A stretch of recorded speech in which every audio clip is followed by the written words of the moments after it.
একটা সমাজ কল্পনা করো যেখানে কিছু মানুষ দেখতে পায় যাদের মাথার উপরে একটি রহস্যময় লাল রেখা থাকে, যা তাদের সাথে তাদের যৌন সম্পর্ক স্থাপনকারীদের যুক্ত করে। এটি এমন একটি রেখা যা বলে দেয় যে সে অন্য কারো সঙ্গে যৌন সম্পর্কে জড়িয়ে আছে কিনা। এই লাইনটি সবাই দেখতে পায় না, কেবলমাত্র বিশেষ সম্পন্ন কিছু মানুষই দেখতে পায়। এস লাইন হলো এমন একটি ডার্ক থ্রিলার কোরিয়ান ড্রামা। এটি 2025 সালের একদম রিসেন্টলি মুক্তি পাওয়া একটি ড্রামা। তোমরা হয়তো অনেকেই এই ড্রামাটি সোশ্যাল মিডিয়াতে দেখেছো, আবার অনেকে আছো যারা শুধুমাত্র এই ড্রামার কিছু ক্লিপ দেখেছো যেখানে তোমরা এই রেড লাইন সম্পর্কে কিছুটা ধারণা পেয়েছো। তো আজ আমি তোমাদের এই ড্রামাটিরই ব্যাখ্যা করতে চলেছি, যেখানে তোমরা এই ড্রামাটির সম্পূর্ণ এক্সপ্লেন দেখতে পাবে। তো চলো আর দেরি না করে এক্সপ্লেনটি শুরু করা যাক।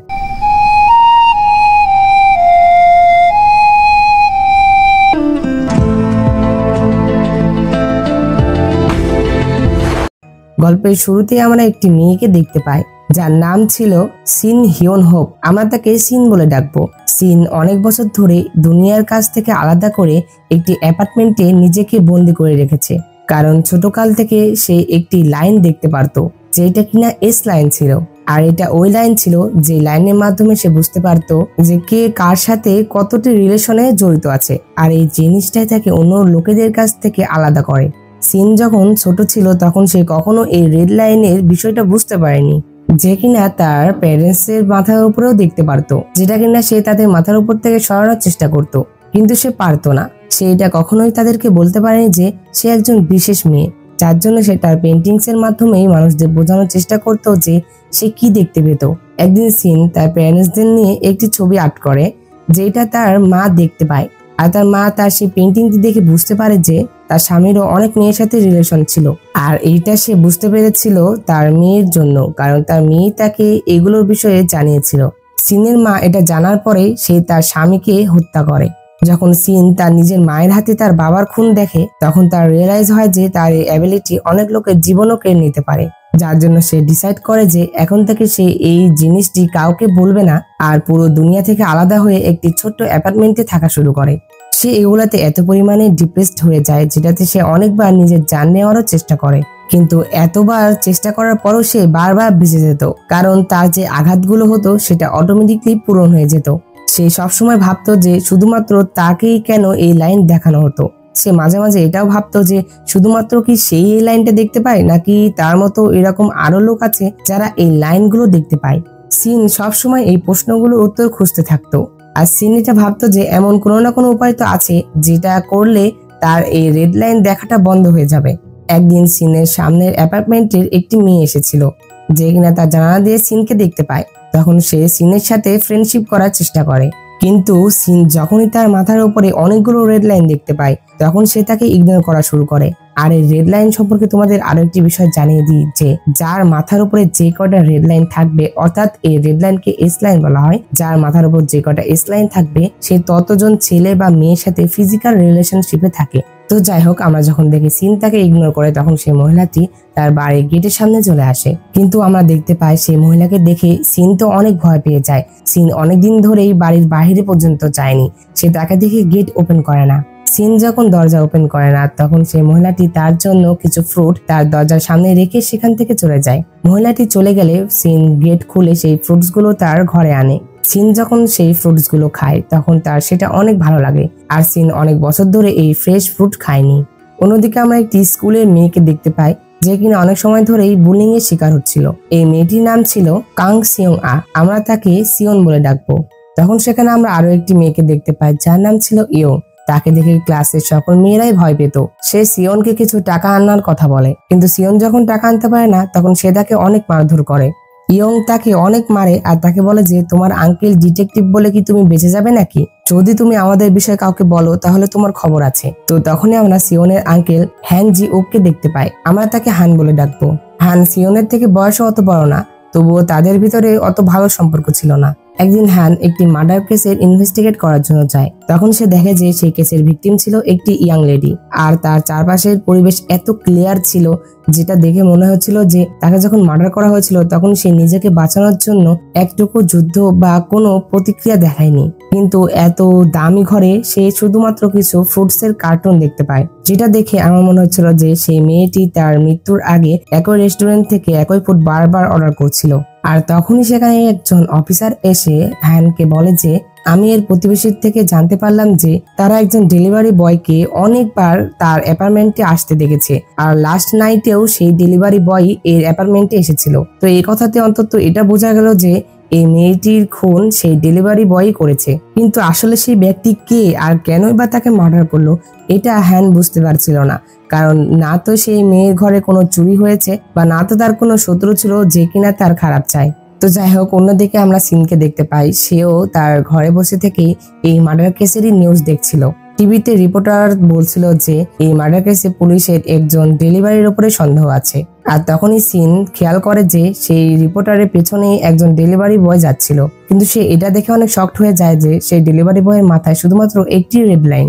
আর সিন তার লাইফে কোনোদিনই এমন কোনো ছেলেকে দেখতে পায়নি যার মাথায় শুধুমাত্র একটি রেড লাইন, আর সে এত লয়াল ছেলে কোথাও দেখেনি যে কিনা একটি মেয়ের প্রতি আসক্ত।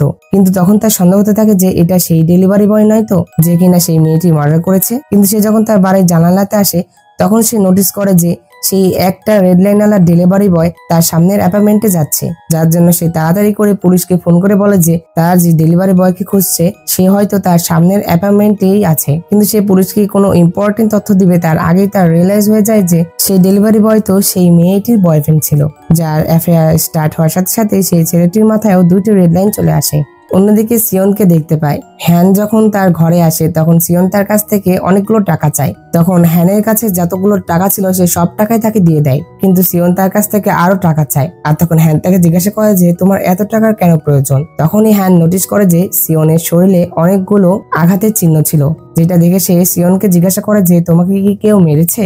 কিন্তু আমরা দেখতে পাই সিয়ন এটার উত্তর দেওয়ার পরিবর্তে সে আরো রুডলি তাকে বলে যে আপনি শুধুমাত্র আমাকে এটা বলেন যে আমাকে আপনি কত টাকা দিতে পারবেন। এই কথা বলে সে চলে যায়। এরপরে হ্যান যখন তার ব্যালকনিতে এসে দাঁড়ায় তখন তার চোখ সামনের অ্যাপার্টমেন্ট অর্থাৎ সিনের অ্যাপার্টমেন্টের দিকে যায়। তখনই একজন ডিটেকটিভ তাকে কল করে বলে যে গতকাল রাতে সেই অ্যাপার্টমেন্ট থেকে তাদেরকে একজন কল করে বলেছিল যে সে নাকি সেই ডেলিভারি বয়কে দেখেছে। আর এটা শুনে তো হ্যান অনেক শকড হয়ে যায়, যার জন্য সে সিনের সাথে কথা বলার জন্য তার অ্যাপার্টমেন্টে আসে। কিন্তু সিন যখন হ্যানকে দেখে তখন সে তাকে দেখে অনেক ভয় পেয়ে যায়, কারণ তার মাথার উপরে অনেকগুলো রেড লাইন ছিল।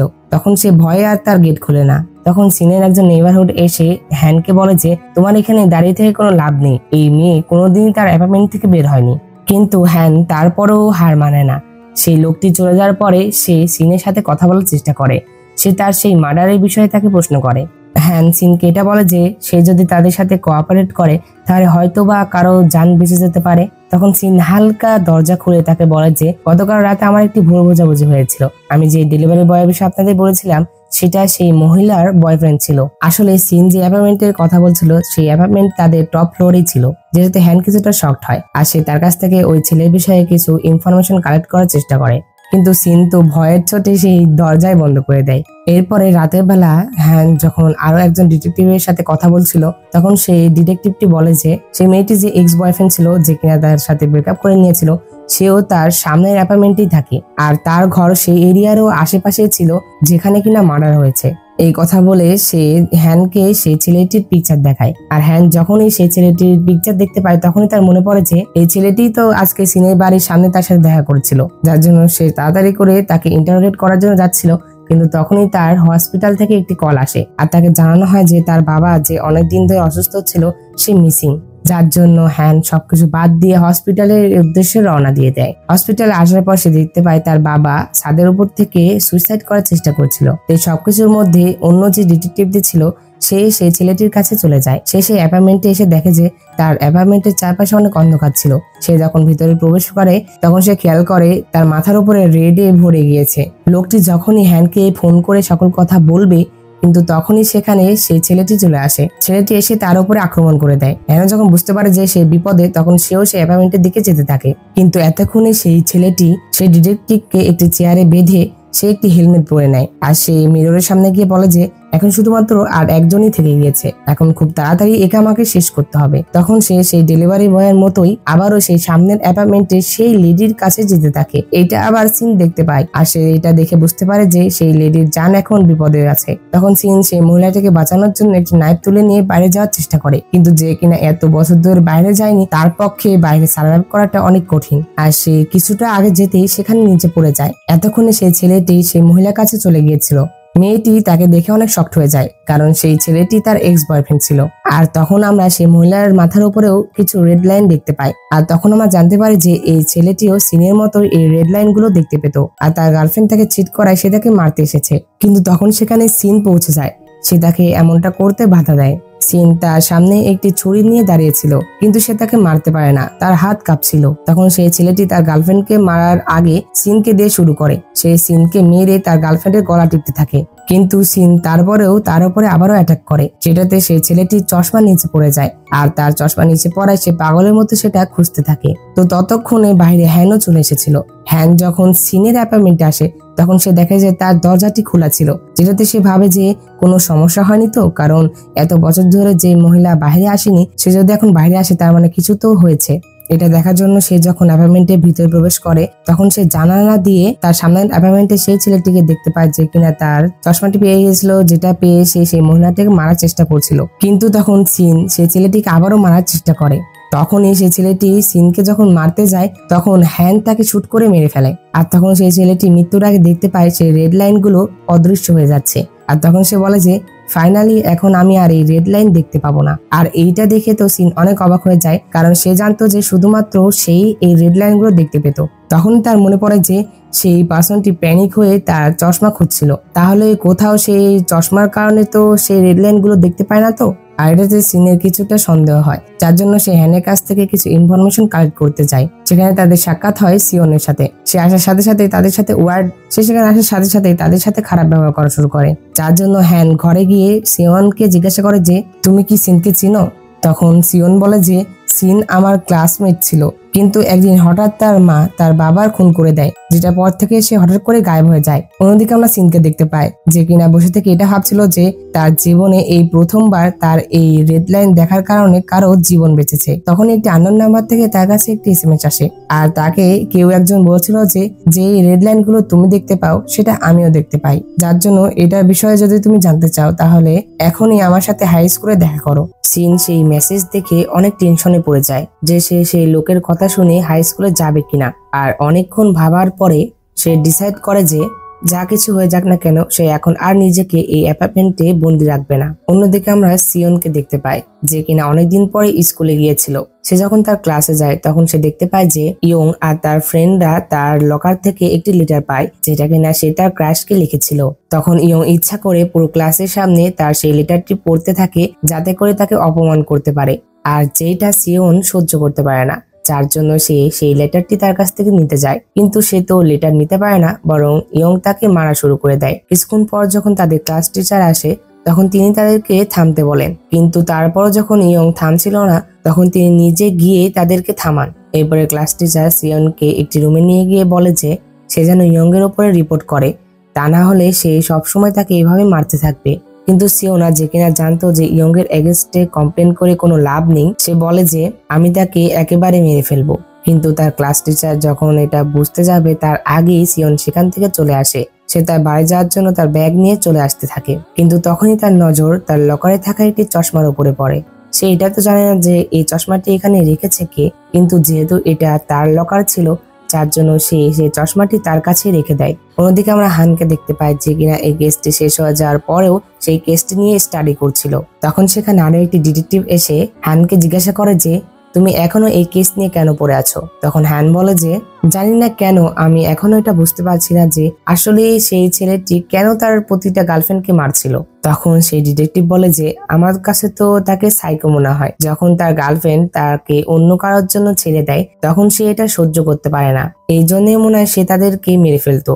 আর তখন ডিটেকটিভ আরো বলে যে সে 1 বছর আগে একটি হাই স্কুলে চাকরি করত, কিন্তু একটি কারণে তাকে স্কুল থেকে বের করে দেওয়া হয়। তখন হান বলে যে এটা তো 1 বছর আগের কথা, কিন্তু হঠাৎ করে তার কি মনে হলো যেটাতে সে তার প্রতিটা এক্স গার্লফ্রেন্ডকে মার্ডার করা শুরু করলো। হান এই প্রশ্নগুলোর উত্তর খোঁজার জন্য আরো একবার সেই লোকটির ঘরে ইনভেস্টিগেট করার জন্য যায়। হান এটা বের করার চেষ্টা করে যে আসলে এই রুমটি এমন কেন। অনেকক্ষণ ধরে সে চেক করার পরে সে এটা নোটিস করে যে সেই রুমে রেড কালারের কোনো পেন্টিং হয়নি, বরং এত পরিমাণে রেড লাইন ড্র করা হয়েছে যেটাতে পুরো রুম রেড হয়ে গিয়েছে। অন্যদিকে আমরা সিওনকে দেখতে পাই, সে যখন সেই গ্লাসটি পড়ে তখন সে তার মাথার উপরে একটি লাইন দেখতে পায়, যেটা সে ধরার অনেক চেষ্টা করছিল, কিন্তু সে সেটা ধরতে পারছিল না। সেটা বুঝতে পারে না যে তার সাথে এটা কি হচ্ছে। আর তখনই সেখানে হান চলে আসে। যখন সিওন হানের মাথার উপরে এতগুলো লাইন দেখতে পায়, যেটা দেখে সে অনেক ভয় পেয়ে যায় আর সে ভয়ে চিৎকার করে। সে ভয়ে ঘরের বাইরে চলে আসে আর তাকে এরকম ওয়ার্ড ব্যবহার করতে দেখে সিনের কিছুটা সন্দেহ হয় আর সে ভাবতে থাকে যে কোথাও সেও তো এই রেড লাইন দেখতে পাচ্ছে না। তো আমরা সিওনকে দেখতে পাই, সে যখন তার বাড়ি থেকে পালিয়ে মার্কেটে যায় তখন সে সকল মানুষের মাথার উপরেই সে রেড লাইন দেখতে পায়।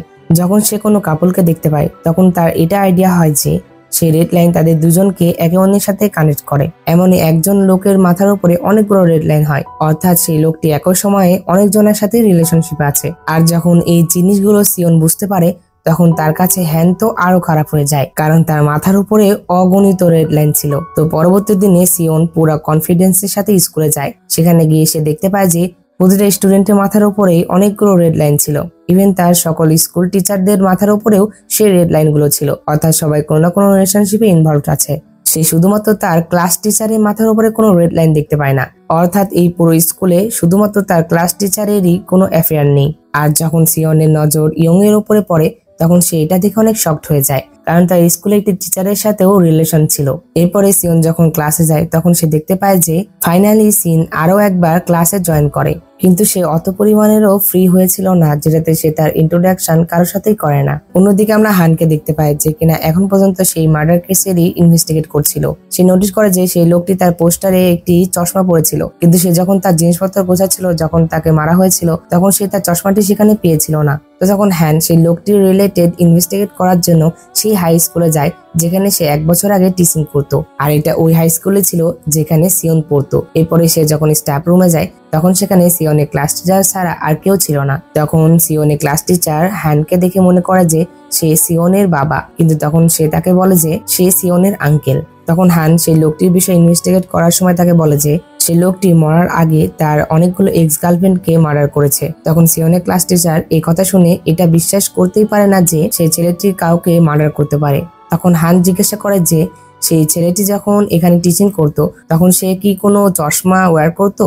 তখন সিওনের ক্লাস টিচার বলে যে না, সে কোনো চশমা পরতো না। অন্যদিকে আমরা সিওনকে দেখতে পাই ব্রেক টাইমে ইয়ং সিওনকে আবারও মারছিল, কারণ সে যত টাকা ডিমান্ড করেছিল সিওন তাকে সেই পরিমাণে টাকা এনে দিতে পারেনি। তো ইয়ং যখন তাকে আবারও মারতে যাবে তখন সিওন তার হাত ধরে বলে যে আমি এখন আর তোমাকে এই অত্যাচার করতে দিব না, আমি আর তোমাকে কোনো টাকা এনে দিব না। তখন ইয়ং বলে যে মনে হচ্ছে তুমি তোমার জীবনকে ভালোবাসো না। এই কথা বলে সে আবারও তার উপরে অ্যাটাক করে, কিন্তু এইবার সিন সেখানে চলে আসে। সে এসে তাকে থামায়। তখন ইয়ং সিওনকে ছেড়ে সিনকে মারার জন্য যায়, কিন্তু সিনও পিছু হাঁটে না। সে তার পুরো শক্তি দিয়ে তার সাথে লড়াই করতে থাকে। এক পর্যায়ে ইয়ং সিনকে বলে যে তুমি আমাকে ছেড়ে দাও, তা না হলে তোমাকে ছাদ থেকে ফেলে দিব। এই কথা শুনে সিন ইয়ংকে নিয়েই ছাদ থেকে পড়তে যায়, যেটাতে ইয়ং অনেক ভয় পেয়ে যায় আর সিনকে বলে যে প্লিজ আমাকে ছেড়ে দাও, আমাকে যেতে দাও। তখন সিন বলে যে ঠিক আছে ছেড়ে দেবো, কিন্তু তুমি তার আগে এটা কথা দাও যে আজকের পর থেকে তুমি আমাদের দুজনকে আর জ্বালাবে না। তখন ইয়ং এটাতে রাজি হয়ে যায়, যেটাতে সিন তাকে ছেড়ে দেয়। সিন সিওনকে যে বাঁচিয়েছে এটাতে সিওন আরো রেগে তাকে বলে যে আমি কি তোমাকে বলেছিলাম যে তুমি আমাকে এসে বাঁচাও? এটাতে সিন সিওনকে বলে যে তুমি কি এখনো আমার উপরে রেগে আছো? এখানেই আমরা জানতে পারি যে ছোটকালে সিন আর সিওনের অনেক ভালো বন্ধুত্ব ছিল, অর্থাৎ তারা বেস্ট ফ্রেন্ড ছিল, কিন্তু তাদের মধ্যে এমন কিছু একটা হয়েছিল যার মাধ্যমে তাদের ফ্রেন্ডশিপটা শেষ হয়ে যায়। কিন্তু আজকে সিন সিওনকে বাঁচানোর মাধ্যমে তারা দুজন আবারও ফ্রেন্ড হয়ে যায়। অন্যদিকে আমরা হানকে দেখতে পাই, সে একটি বারে গিয়েছিল যেখানে সেই ছেলেটি সবসময় ড্রিঙ্কস করতো। সে সেখানকার ওয়েটারকে জিজ্ঞাসা করে যে এখানে কি সেই ছেলেটি আসতো? তখন ওয়েটার বলে যে সেই ছেলেটি তো প্রায় সময় এখানে আসতো, কিন্তু হঠাৎ একদিন সে ওয়ার্ড ব্যবহার করা শুরু করে দেয়। তাকে দেখে এমনটা মনে হচ্ছিল যে সে নিজের সাথে কথা বলছিল আর কোনো একটা জিনিসের কাউন্ট করছিল। ইভেন একদিন সে একটি কাস্টমারের দিকে তাকিয়ে কোনো কিছু কাউন্ট করছিল, যেটাতে সেই কাস্টমারের সাথে তো অনেক বড় একটি মারামারি হয়ে গিয়েছিল। কিন্তু যখনই সেই ওয়েটার তার ছবি দেখে তখন সে বলে যে যখন এই পার্সন এখানে আসতো তখন তো সে একটি চশমা পরে আসতো। অন্যদিকে আমরা ইয়ংকে দেখতে পাই যে কিনা রাতে লুকিয়ে সেই টিচারের সাথে দেখা করতে যাচ্ছিল, আর সিওন আবার লুকে লুকে তাকে ফলো করছিল। সে লুকিয়ে তাদের দুজনের একটি পিকচার তুলে নেয়। তখন সিওন ইয়ং এর কাছে এই পিকচারটি পাঠিয়ে তাকে ব্ল্যাকমেইল করার চেষ্টা করে, কিন্তু তখন ইয়ং তাকে বলে যে তুমি মনে হয় ভুলে গিয়েছো যে আমি একজন মাইনার, যদি তুমি এই ছবিটি ভাইরাল করে আমাকে এক্সপোজও করো তাহলে আমার তো কোনো সমস্যা নেই, বরং সকল দোষ সেই টিচারের উপরে যাবে। সিওন এটা দেখে তো কিছুটা আপসেট হয়, কিন্তু কিছুক্ষণ পর তার মনে পড়ে যে সেই পিকচার দিয়ে তো তার টিচারকে অন্তত ব্ল্যাকমেইল করতে পারবে নাকি। এর পরবর্তী দিনে আমরা দেখতে পাই যে স্কুলের অফিসে সকল টিচাররা আলোচনা করছিল যে অন্য একটি স্কুলে একটি টিচারের সাথে একটি স্টুডেন্টের অ্যাফেয়ার ছিল। হঠাৎ একদিন তাদের কথা সবাই জেনে যায়, আর এরা সবাই মিলে সেই টিচার আর সেই স্টুডেন্টের বিষয়ে খারাপ খারাপ কথা বলছিল। তো তখন সেই টিচারকে দেখতে পায় যার কিনা ইয়ং এর সাথে অ্যাফেয়ার ছিল, সেই কথাগুলো শুনে অনেক ভয় পেয়ে যায় যে কোনোদিন যদি তাদের অ্যাফেয়ারের কথা সবাই জানতে পারে তাহলে কি হতে পারে। কিন্তু আবার তখনই সিওন সেই টিচারকে সেই পিকচার দিয়ে ব্ল্যাকমেইল করতে থাকে। একে তো টিচার এই কথাগুলো শুনে এমনিতেই ভয় পেয়েছিল, এর উপরে আবার সিওন তাকে সেই পিকচার দেখিয়ে তাকে আরো ভয় পাইয়ে দেয়। সিওন সেই টিচারকে বলে যে যদি আপনি আমাকে 20 মিলিয়ন ইয়ান দিতে পারেন তাহলে আমি আপনার এই পিকচার ডিলিট করে দিব। এর পরের দৃশ্যে আমরা সিওনকে দেখতে পাই যে কিনা সিনের সাথে কথা বলছিল। সে সিনকে বলছিল যে আমার কাছে 20 মিলিয়ন ইয়ান আছে, আমি একটি ঘর রেন্টে নিতে চাচ্ছি। তখন সিওনকে বলে যে তুমি কি শিফট করতে চাচ্ছ? তখন সিওন বলে যে হ্যাঁ, কারণ আমি স্বাধীনতা চাচ্ছি। তখন সিন বলে যে কিন্তু তোমার তো একটি ফ্যামিলি আছে, তাহলে তুমি একা কেন থাকতে চাচ্ছ? তখন সিওন বলে যে তুমি কি পাগল হয়ে গিয়েছো নাকি? একজন আঙ্কেল আবার কবে থেকে ফ্যামিলি হয়ে গেল, আর তা বাদেও আমার আঙ্কেল তো আমার কোনো চিন্তাই করে না, তাহলে আমি তার সাথে কেন থাকবো? আচ্ছা যাই হোক, তুমি বলো তোমার মা কি জীবিত আছে? তখন সিন বলে যে আমি কি জানি। তখন সিওন বলে যে হ্যাঁ, এটাও ঠিক, যদি সে জীবিত থাকতো তাহলে এতদিনে তো তোমার সাথে কোনো না কোনো কন্ট্যাক্ট করার চেষ্টা করতো। তো এই কথা শুনে সিনের অনেক মন খারাপ হয়, যার জন্য সে পুরো রাত তার বেলকুনিতে বসে থেকে তার মায়ের কথাই চিন্তা করে। এর পরবর্তী দিনে আমরা দেখতে পাই যে সে টিচার ইয়ং এর সাথে অনেক খারাপ ব্যবহার করছে। তখন ইয়ং সেই টিচারকে জিজ্ঞাসা করে যে সে তার সাথে এমন ব্যবহার কেন করছে। তখন সেই টিচার তাকে উল্টো বলে যে তুমি কি আমাদের রিলেশনশিপের ব্যাপারে কাউকে বলেছো? তখন ইয়ং বলে যে না। আচ্ছা, সিওন কি তোমাকে সেই পিকচার পাঠিয়ে ব্ল্যাকমেইল করার চেষ্টা করছে নাকি? এই টিচার তো জানতো না যে তাকে একজন স্টুডেন্ট ব্ল্যাকমেইল করছে। সে এটা জেনে আরো রেগে যায় আর তার সাথে আরো রাগারাগি করে। সে এটা ভেবে আরো ভয় পায় যে যদি তার স্ত্রী এই বিষয়ে জানতে পারে তাহলে তার কি হবে। অন্যদিকে আমরা সিওনকে দেখতে পাই যে কিনা অনেক খুশি ছিল, আর সে সেই টিচারের সাথে সাথে বাকি টিচারদেরও ব্ল্যাকমেইল করা শুরু করে দেয়। আর এগুলাতে সে এত পরিমাণে কনফিডেন্স পেয়ে যায় যেটাতে ফাইনালি সে তার ক্রাশের সাথে ঘুরতে শুরু করে দেয়, অর্থাৎ সবার সামনাসামনি আর কি। আর আমরা দেখতে পাই সিওনের এই বিষয়গুলো নোটিস করছিল। আর একদিন সে যখন দুইটা টিচারের মধ্যে ঝগড়া দেখতে পায় তখন এটা দেখে সে অলরেডি এটা বুঝে গিয়েছিল যে সিওন তাদের সিক্রেট রিলেশনের বিষয়ে সব জানতে পারছিল আর তাদেরকে ব্ল্যাকমেইল করছিল। তো যার জন্য তারা দুজন যখন ওয়াশরুমে ছিল তখন সিওনকে জিজ্ঞাসা করে যে তুমি তো আগে এই চশমা পরতে না, তাহলে এখন কেন পরো? তখন সিওন বলে যে আমার চোখে দুটা উইক হয়ে গিয়েছে না, যার জন্য পড়ি। তখন সেই চশমা হাতে নিয়ে বুঝতে পারে যে এটা সেই চশমাই ছিল যে চশমা দিয়ে এই রেড লাইন গুলো দেখা যেত, যার জন্য সে সরাসরি সিওনকে জিজ্ঞাসা করে যে তুমি কি সেই উইয়ার্ড লাইনগুলো দেখতে পাও নাকি? আর এই কথা শুনে সিওন তো অনেক শকড হয়ে যায়। সে বলে যে তুমিও দেখতে পাও নাকি? তখন সিন বলে যে হ্যাঁ। তখন সিনকে বলে যে তাহলে বলো তো আমার মাথার উপরে কয়টা লাইন? তখন সিওনকে তার মাথার উপরে থাকা রেড লাইনের বিষয়ে বলে আর তাদের ক্লাসে কার মাথার কতগুলো রেড লাইন ছিল সেই সকল তথ্যই তাকে দেয়। আর তখন সিওনকে জিজ্ঞাসা করে যে তুমি এই চশমাটি কোথায় পেয়েছো? তখন সিওন বলে যে কেউ আমার লকারে এই গ্লাসটি রেখে গিয়েছিল। আর যখন সিনের কাছ থেকে তার সেই চশমাটি চায় তখন সিন তাকে দিতে চায় না। সে বলে যে এটা অনেক ডেঞ্জারাস, আর সে তাকে এটা মনে করায় যে তাদের প্রতিবেশী মেয়ের সাথে যে ঘটনাটি ঘটেছিল এটা এরকম চশমার জন্যই ঘটেছিল। সেই ছেলেটিও এরকম চশমাই পড়তো আর যার জন্য তার শেষ পরিণতি এমন হয়েছে। তখন সিওন সেই গ্লাসটি নিয়ে বলে যে আমার এগুলোতে কোনো যায় আসে না, আমি এই গ্লাসটি পেয়েছি যার জন্য এখন থেকে এই গ্লাসটি আমার। এরপরের দৃশ্যে আমরা দেখতে পাই যে সেই টিচারটি যার সাথে আর কি ইয়ং এর অ্যাফেয়ার ছিল সে অনেক ভাবাভাবির পরে সিওনকে সেই টাকা দেওয়ার জন্য রাজি হয়ে যায়। এইটা দেখে তো সিওন অনেক খুশি হয়ে যায় আর সে তার আনন্দ উদযাপন করার জন্য তার বয়ফ্রেন্ডের সাথে ঘুরতে থাকে। কিন্তু সে এটা জানতো না যে তাকে ইয়ং অনেক সময় ধরে ফলো করছে, কারণ তারা দুজন যখন ওয়াশরুমে কথা বলছিল তখন তাদের সকল কথাই ইয়ং শুনে নিয়েছিল, যার জন্য ইয়ং সুযোগ বুঝে সিওনের ব্যাগ থেকে সেই চশমাটি নিয়ে নেয় আর সে সেই চশমাটি পরে ফেলে। আর সেই চশমা পরার পরে যখন সকলের মাথার উপরে সে রেড লাইন দেখে তখন সে এটা দেখে অনেক এক্সাইটেড হয়ে যায়। অন্যদিকে সিওন যখন জানতে পারে তার ব্যাগে সেই গ্লাসটি ছিল না তখন সে অনেক প্যানিক হয়ে যায় আর সে চারপাশে তার চশমা খুঁজতে থাকে। তারপরও যখন সে তার গ্লাস পায় না তখন সে অনেক রাগিতে সিনকে কল করে আর সে তার সাথে রাগারাগি করে আর তাকে বলে যে আমি জানি যে তুমি আমার গ্লাস নিয়েছো আর এই জন্য তোমার জন্য এটাই ভালো হবে যে তুমি সেই গ্লাসটি আমাকে আবারও দিয়ে দাও। সিনকে স্কুলে দেখা করতে বলে আর সে তাড়াতাড়ি করে স্কুলে যেতে থাকে। আর আমরা এটা জানতে পারি যে সিওনকে সেই টিচারও স্কুলেই ডেকেছিল।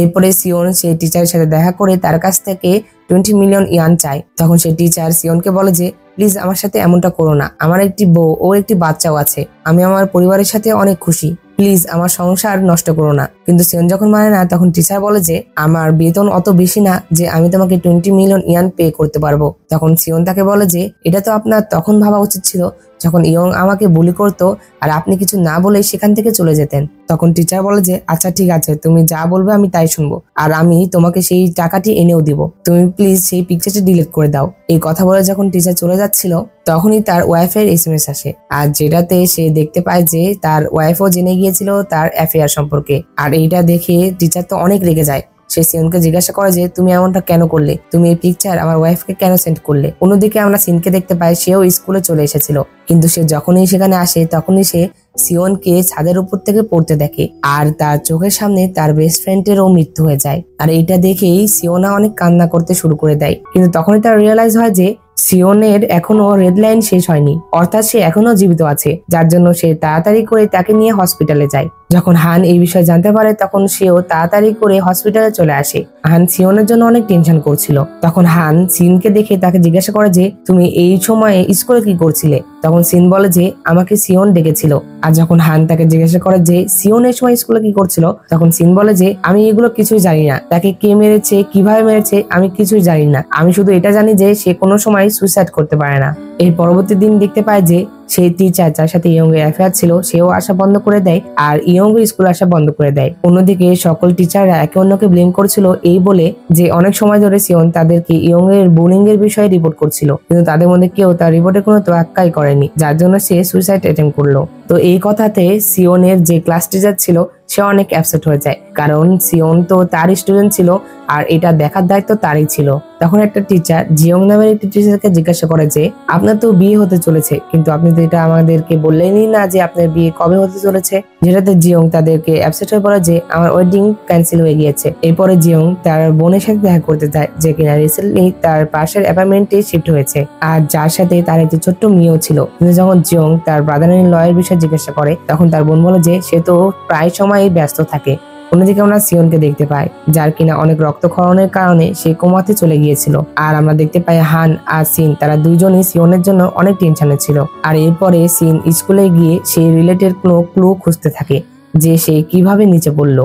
আর তখন একটি স্টুডেন্ট এসে সিনকে বলে যে তোমারও এই ইনসিডেন্ট সুইসাইড মনে হচ্ছে না তাই না, আমারও এটা মনে হচ্ছে না, কিন্তু মজার বিষয় এটা হলো যে কেউ এটা নোটিসই করছে না। আর ইয়ন যে কিনা সবসময় সিনকে বুলি করতো সেই ঘটনার পর থেকে সেও তার স্কুলে আসছে না। আমার তো মনে হচ্ছে এটা কোনো ইনসিডেন্ট নয় বরং এটা মার্ডার কেস।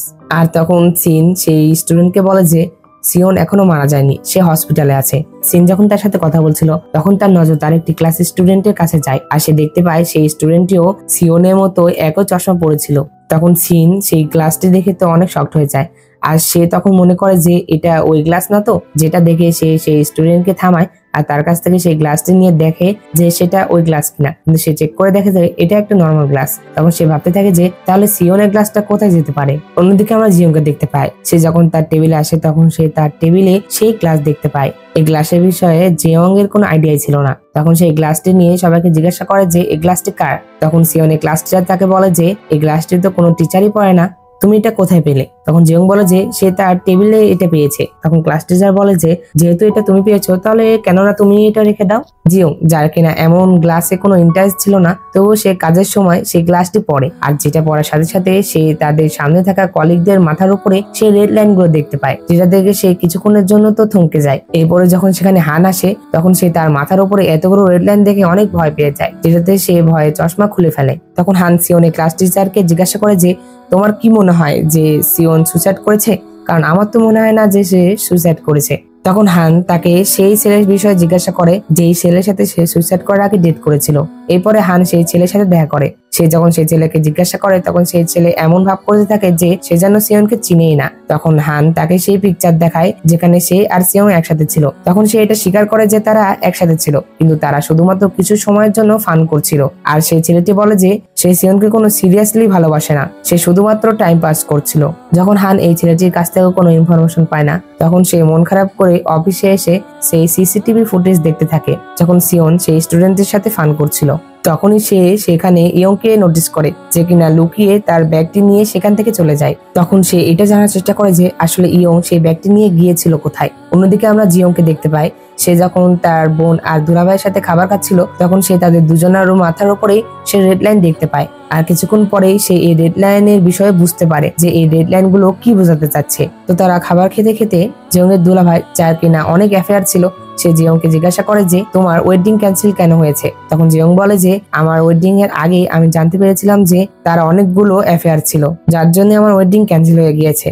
এরপরে জিয়ং যখন তার দুলাভাইয়ের সাথে ওয়াকে যাচ্ছিল তখন সে একটা জিনিস নোটিস করে যে তার দুলাভাইয়ের মাথার উপর থাকা রেড লাইনের মধ্যে একটি রেড লাইন তাদের বাড়ির 4th ফ্ল্যাটের দিকে যাচ্ছিল, যার জন্য সে এটা দেখার চেষ্টা করে যে এই 4th ফ্ল্যাটে কে থাকে। কিন্তু তখন তার দুলাভাই মনে করে যে জিয়ং অনেক ড্রাঙ্ক, যার জন্য সে তাকে ছাড়তে চলে যায়। অন্যদিকে আমরা হানকে দেখতে পাই, হানের চিফ তাকে সেই কেসটি সুইসাইড কেস বলে এই কেসটি বন্ধ করে দিতে বলে। হান তাকে অনেক বোঝানোর চেষ্টা করে যে এটা কোনো সুইসাইড কেস নয়, কিন্তু চিফ তো তার কোনো কথাই শুনে না, বরং বলে যে তুমি তো এই বিষয়ে কিছু জানো না যে সে সুইসাইড করেছে কিনা, তাহলে তুমি কিভাবে কনফিডেন্সলি বলতে পারছো যে সুইসাইড করেনি। অন্যদিকে আমরা জিয়ংকে দেখতে পাই যে কিনা তার দুলাভাইয়ের রিলেশনশিপ নিয়ে অনেক কনফিউজড ছিল। তখন সে সিওনের ক্লাস টিচারকে জিজ্ঞাসা করে যে যদি আপনি কারো অ্যাফেয়ারের সম্পর্কে জানতে পারেন তাহলে আপনি কি করবেন। তখন সিওনের ক্লাস টিচার বলে যে তোমার তো এটা সর্বপ্রথম দেখা উচিত যে তুমি যা দেখেছো বা শুনেছো সেটা সত্যি কিনা। এরপরে জিয়ং যখন তার বাড়িতে আসে তখন সে দেখে যে 4th ফ্ল্যাটে সেই মেয়েটির পার্সেল ভুল করে তাদের ফ্ল্যাটে চলে এসেছিল,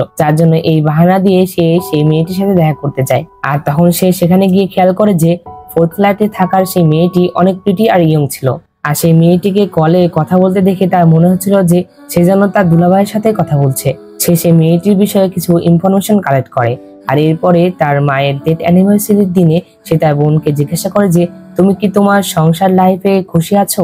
তখন তার বোন বলে যে সুখ আর দুঃখ তো এই সংসার লাইফেরই একটি অংশ, কিন্তু তোমার দুলাভাই অনেক ভালো মানুষ। আর তখন জিয়ং তার বোনকে বলে যে তুমি তোমার খেয়াল রাখো না কেন, তোমার হাজবেন্ড এত টাকা ইনকাম করে, তুমি সেগুলো তোমার নিজের উপরে খরচ করো আর প্রথমে গিয়ে নিজের গেট আপ চেঞ্জ করো। তার বোন এই কথা শুনে অনেক হাসতে থাকে আর তাকে বলে যে তুমি কত বড় হয়ে গেছো তাই না, যদি আজ আমাদের মা জীবিত থাকতো তাহলে তোমাকে দেখে অনেক খুশি হতো। আর তখন আমরা জানতে পারি যে জিয়ং এর মা তার ড্যাডের অ্যাফেয়ারের সম্পর্কে জানার জন্যই তার অ্যাকাউন্টের কাছ থেকে আলাদা হয়ে গিয়েছিল, যার পর থেকে তাদের লাইফ অনেক কষ্টে চলছিল। আর সে তার 2টি বাচ্চা একসাথে সামলাতে পারে না আর অনেক স্ট্রাগল করতে করতে এই দুনিয়া থেকে চলে যায়। অন্যদিকে আমরা দেখতে পাই ইয়ং আর সেই টিচারের অ্যাফেয়ারের কথা পুরো স্কুলে জানাজানি হয়ে যায়। তারপরে একটি বিল্ডিং এ পার্কিং এ সেই টিচারের ডেড বডি পাওয়া যায়, যার সাথে একটি সুইসাইড নোটও ছিল, যেখানে লেখা ছিল যে এটা সত্য যে আমি ইয়ং এর সাথে রিলেশনশিপে ছিলাম আর আমি এটাও জানতাম যে একদিন না একদিন আমাদের এই অ্যাফেয়ারের কথা সবাই জানতে পারবে আর আমি এই ভয়ে সুইসাইড করলাম। কিন্তু তখন হান আর ডিটেকটিভের এটা দেখে এটা মনে হচ্ছিল না যে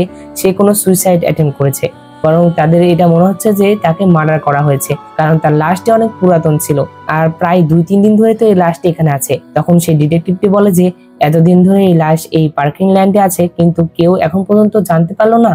এরপরে হান চলে আসে সিনের সাথে দেখা করতে। হান সিনকে বলে যে তুমি না সিওনের ফ্রেন্ড, তাহলে তুমি এতদিন ধরে হসপিটালে তার সাথে দেখা করতে যাওনি কেন। সিন যখন এটার কোনো উত্তর দেয় না তখন হান বলে যে তুমি তো আমাকে বলেছিলে যে সে কখনোই সুইসাইড অ্যাটেম্প করতে পারে না, তাহলে তোমার কি মনে হয় ওই দিন রাতে সিওন কেন সেই স্কুলে গিয়েছিল। তখন সিন হানকে শুধু এই কথা বলে যে তুমি কি সিওনে সেই গ্লাসটি পেয়েছিলে। তখন হান বলে যে তুমি কোন গ্লাসের কথা বলছো, তুমি কি আমাকে বলতে পারো। তখন সিন বলে যে যাও প্রথমে গিয়ে তার গ্লাসটি খুঁজো, এরপরে তুমি যা জিজ্ঞাসা করবে আমি তাই বলবো। অন্যদিকে আমরা জিয়ংকে দেখতে পাই সেই তার দুলাভাইকে ফলো করতে করতে সিওল একটি লাক্সারি রেস্টুরেন্টে পৌঁছে যায়, যেখানে সে দেখতে পায় তার দুলাভাই সেই 4th ফ্ল্যাটের মেয়ের সাথে ডিনার করছিল আর সে সেই মেয়েটিকে অনেক এক্সপেন্সিভ গিফট দেয়।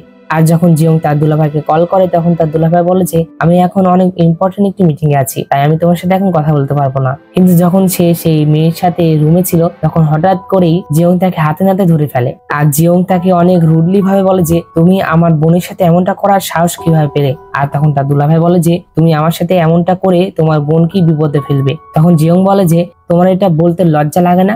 একে তো তুমি কাউকে না বলে সিক্রেট রিলেশনশিপে আছো, আবার এগুলো বলছো। জিয়ং সেই মেয়েটিকে সকল কথা বলতে যাচ্ছিল, কিন্তু তখন তার দুলাভাই তাকে থামায় তাকে বলে যে তুমি প্লিজ তাকে কিছু বলো না, আমি আজকে আমার গার্লফ্রেন্ডকে ছেড়ে দিব আর আমি সবসময় আমার ফ্যামিলির সাথেই থাকবো। তখন জিয়ং বলে যে ঠিক আছে, তোমার জন্য এটাই সবচেয়ে ভালো হবে যে তুমি খুব তাড়াতাড়ি এগুলো শেষ করো, তা না হলে আমার থেকে খারাপ আর কেউ হবে না। এরপরে জিয়ং তার বোনকে শেষবারের মতো বিদায় জানাতে আসে, কারণ সে কান্ট্রি ছেড়ে ইউরোপে যাচ্ছিল। এরপরে যখন সে স্কুলে তার জিনিসপত্র গোছাতে যাচ্ছিল তখন সে এটা ভেবে অনেক কনফিউজ ছিল যে সে তার বোনকে ছেড়ে যাবে নাকি যাবে না। এরপরে জিয়ং যখন তার দুলাভাইয়ের গার্লফ্রেন্ডের আইডি চেক করে তখন সে এটা দেখতে পায় যে সেই মেয়েটি প্রেগনেন্ট। এটা দেখে সে আরো রেগে যায়। তখন সে ডিসাইড করে যে সে এখান থেকে যাওয়ার আগে তার বোনকে তার হাজবেন্ডের অ্যাফেয়ারের বিষয়ে বলে যাবে। এরপর সে যখন তার বোনকে কল করে তখন তার বোন কল রিসিভ করে না, যেটাতে সে যখন তার অ্যাপার্টমেন্টের সামনে আসে তখন সে দেখতে পায় তার বোন সেই মেয়েটির গাড়িতে বারবার ধাক্কা দিচ্ছিল। এরপরে সে যখন তাকে বের করে তখন সে দেখে তার বোনের অবস্থা অনেক খারাপ ছিল। আর তখন তার বোন তাকে বলে যে তুমি এমনটা কেন করলে। আর তখনই জিয়ং খেয়াল করে যে তার দুলাভাই এসে সেই মেয়েটিকে জড়িয়ে ধরে আর তাকে বলে যে তুমি ঠিক আছো তো। এটা দেখে জিয়ং অনেক রেগে যায়, সে গিয়ে তাকে মারতে থাকে আর তাকে বলে যে আসলে তুমি কেমন মানুষ।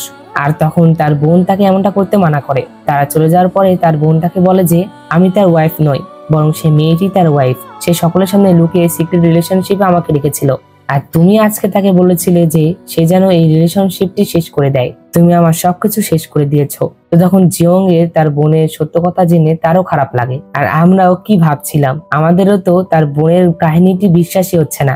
জিয়ং তার বোনকে বাঁচাতে গিয়ে বরং তার বোনের লাইফ আরো ধ্বংস করে দিল। অন্যদিকে আমরা হানকে দেখতে পাই, সেই টিচারের সুইসাইড নোট দেখে ভাবছিল যে এমনটা হতেই পারে না যে সে সুইসাইড করবে। আর তখনই তার মাথায় এই কথা আসে যে যদি সিওনও সুইসাইড করার চেষ্টা করে তাহলে হয়তো বা স্কুলে যাওয়ার আগে সেও কোনো সুইসাইড নোট রেখে গিয়েছে। তখন সে তাড়াতাড়ি গিয়ে তার রুম চেক করতে থাকে, কিন্তু সে তার রুমে কোথাও সুইসাইড নোট তো পায় না, বরং সে একটি ডায়েরি পায়, যেটা নিয়ে সে সিনের কাছে যায়। কারণ সেই ডায়েরিতে অনেক অদ্ভুত পিকচার আর্ট করা ছিল। আর সেই সিনকে জিজ্ঞাসা করে যে তুমি কি এমন গ্লাসের কথা জিজ্ঞাসা করছিলে নাকি, আসলে এই গ্লাসটা কি ধরনের আর এটা পরে তোমরা কি দেখতে পাও। আর তখন সিন হানকে বলে যে এই গ্লাস পরে আমরা এস লাইন দেখতে পাই। তখন এই কথা শুনে হান তো অনেক শকড হয়ে যায়। আর তখন সিন আরো বলে যে এটা এমন একটা লাইন যেটা সকলে সিক্রেট রিলেশনশিপকে রিপ্রেজেন্ট করে। আর সিন তার পাশাপাশি এটাও বলে যে সে সেই গ্লাস বাদেই সরাসরি এই লাইনগুলো দেখতে পায়। আর তখন হান সিনকে বলে যে তুমি জানো যে একটা পুলিশ অফিসারকে তুমি বোকা বানাতে পারবে না। আর তখন সিন বলে যে আমি জানতাম যে তুমি এটা বিশ্বাস করবে না। আর এই কথা বলে সিন সেখান থেকে চলে যেতে লাগে। তখন হান তাকে থামায় তাকে বলে যে আমি তো তোমাকে এটা বলিনি যে আমি তোমার কথায় বিশ্বাস করছি না, আমি শুধুমাত্র এটা ভাবছিলাম যে যদি তোমার কথা সত্য হয় তাহলে হয়তো বা কেউ সিওনের কাছ থেকে সেই গ্লাসটি নেওয়ার জন্য তাকে মার্ডার করার চেষ্টা করেছে। তখন সিন বলে যে আমারও এমনটাই মনে হয়। তখন হান বলে যে এটা কে করতে পারে। তখন সিন বলে যে আমার তো কোনো আইডিয়া নেই, কিন্তু সিওন অনেক সময় ধরে অনেক লোককে এই সিক্রেট রিলেশনশিপ নিয়ে ব্ল্যাকমেইল করছিল, হতে পারে তাদের মধ্যে কেউ একজন। এই কথা শুনে হান বলে যে যেভাবে একের পর এক কেস আসতেছে আমার তো মনে হচ্ছে এরকম গ্লাস শুধু একটা নয় বরং অনেক রয়েছে।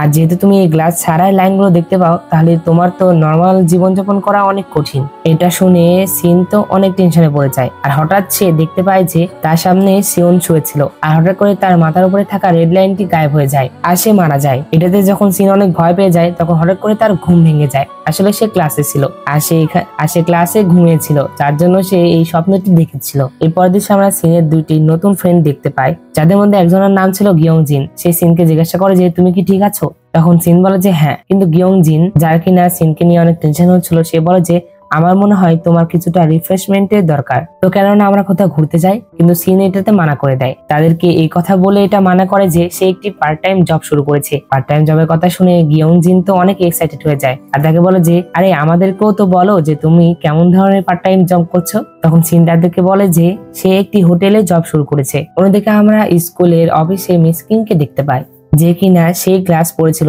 যেটার মাধ্যমে সে রেড লাইন গুলো দেখা যেত।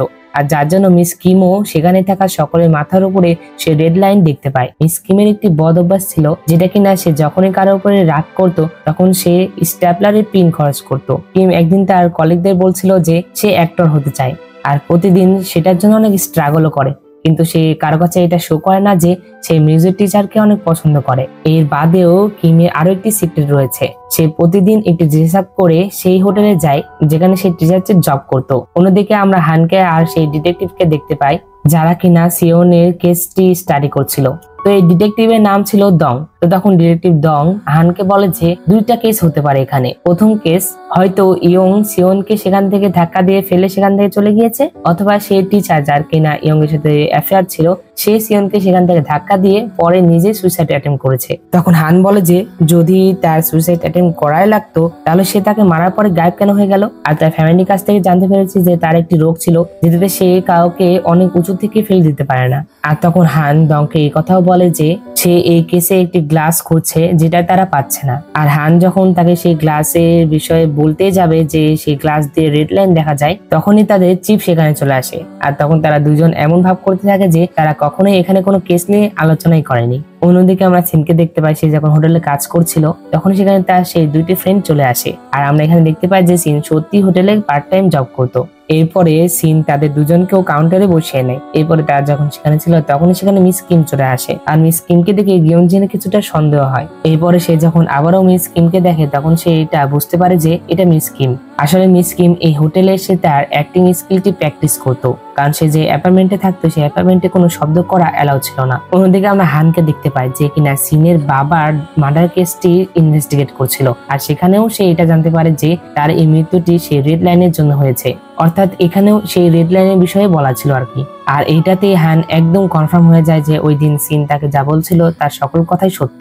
এরপরে সিন যখন সিওনকে দেখার জন্য হসপিটালে আসে তখন হ্যান সিনকে জিজ্ঞাসা করে যে সিওনের মাথার উপরেও কি কোনো এসলাইন আছে কিনা। আর তখন সিন হ্যানকে বলে যে আমি কারো প্রাইভেট লাইফ বিষয়ে কাউকে কিছু বলি না। আর যেটাতে হ্যানও বুঝতে পারে যে তার মানে সিওনের মাথায় অবশ্যই রেড লাইন আছে, যার জন্য সিনেরও তাকে বলতে হয় যে সিওনের মাথার উপরে একটি রেড লাইন ছিল। আর তখন হ্যান তাকে জিজ্ঞাসা করে যে সিওনের সেই রেড লাইন কি সেই ছেলেটির সাথে কানেক্ট ছিল যার সাথে সে এই সুইসাইড অ্যাটেম্প করার আগে ঘুরছিল। আর তখন সিন বলে যে না, সিওন আর সেই ছেলেটির রেড লাইন একদমই তাদের সাথে কানেক্টেড ছিল না। ইভেন সে তো কি সিওনের রেড লাইন ক্লাসের কোনো ছেলের সাথে কানেক্ট ছিল না। আর সিন এটা বলে যে তোমার কি এটা মনে হচ্ছে নাকি যে সিওনের সাথে যার রেড লাইনে কানেক্ট আছে সেই তাকে মারার চেষ্টা করেছে। আর তখন হান বলে যে হ্যাঁ এমনটা হতে পারে। এরপরে সিন যখন বাসায় গিয়ে নিউজ দেখে তখন সেই নিউজের মাধ্যমে আরো একটি মার্ডার কেসের বিষয়ে জানতে পারে, যেখানে পুলিশ এই খুনিকে তো ধরে ফেলেছিল, কিন্তু সিন যখন সেই খুনিকে দেখে তখন সে তার মুখে এমন একটি স্মাইল দেখতে পায় যেটাতে সে বুঝতে পারে যে সে মনে হয় আজকের থেকে খুশি আর অন্য কোনোদিন হয়নি। আর সিন আরেকটি জিনিস খেয়াল করে যে সেই খুনিটিও সেই গ্লাসটি পড়েছিল যেটাতে আসলে রেড লাইন দেখা যায়। এটা থেকে সে অনেক শকড হয়ে যায়, অর্থাৎ এমন গ্লাস যেটা কিনা সেই অনেক দিন ধরে খুঁজছে, সেটা শুধুমাত্র একটা নয় বরং অনেক রয়েছে, কিন্তু এই গ্লাসটি কার কার কাছে আর কোথায় আছে এটার বিষয়ে সে কিছুই জানতো না।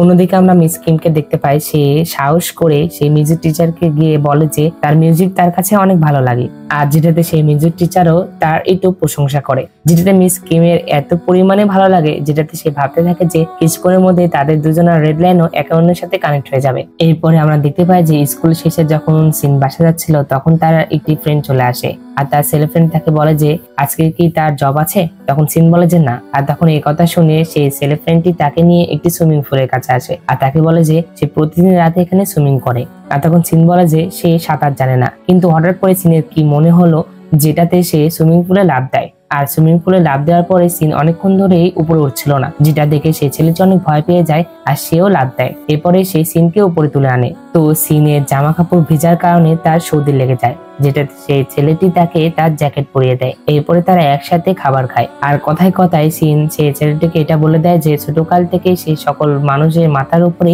একটি রেড লাইন দেখতে পায়। তখন ছেলেটিও অনেক এক্সাইটেড হয়ে তাকে জিজ্ঞাসা করে যে আমার মাথার উপরেও কি কোনো রেড লাইন আছে। আর তখন সিন বলে যে না, তোমার মাথার উপরে কোনো রেড লাইন নেই, আর না আমার মাথার উপরে আছে, আর না গিয়নজিনের মাথার উপরে আছে।